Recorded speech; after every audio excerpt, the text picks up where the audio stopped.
88 ఏళ్ళ ఒక వ్యక్తి యమదూతలు వచ్చినప్పుడు ఒక మాట అన్నాడు. దాంతో అతని జీవితమే మారిపోయింది. అది ఏంటో తెలుసా? అతని పేరు అజమీలుడు. తను ఒక బ్రాహ్మణుడు. కాంచీపురం దగ్గర ఉన్న గ్రామంలో వేదాలు నేర్చుకొని యజ్ఞాలు చేసి నిజాయితీగా జీవించేవాడు. కానీ ఒక రోజు అడవిలో కట్టెలు తీసుకురావడానికి వెళ్తాడు. అక్కడ ఒక వేశ్యను చూసి చాలా ఇష్టపడతాడు. ఆ బ్రాహ్మణునికి వివాహం జరిగింది. అయినా కూడా తన భార్య పిల్లల్ని వదిలి ఆమెతోనే ఉంటాడు. ఆమె కోసం సంపాదించడానికి దోపిడీలు, దొంగతనాలు, మోసం, హత్యలు కూడా చేశాడు.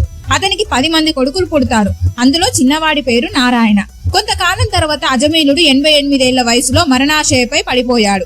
ఇంకా కొన్ని క్షణాల్లో మరణిస్తాడు అన్న సమయంలో అతని ముందు 3 భయంకర రూపాలతో యమదూతలు వచ్చారు అతనిని తీసుకువెళ్ళడానికి.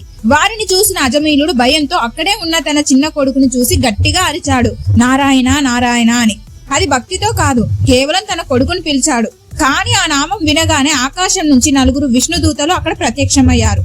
వారు యమదూతలను ఆపి అన్నారు, ఎవరైనా ఒక్కసారి నారాయణ నామం పలికితే వారు భయంతో కాని, భక్తితో కాని, ప్రేమతో కాని ఎలా పలికినా 1,000,000 జన్మల పాపాలు కూడా క్షణంలో కాలిపోతాయి. ఇతన్ని మీరు తీసుకెళ్లలేరు అని చెప్పారు. యమదూతలు వెనక్కి వెళ్లిపోయారు. అజమీలుడు మళ్ళీ బ్రతికిపోయాడు.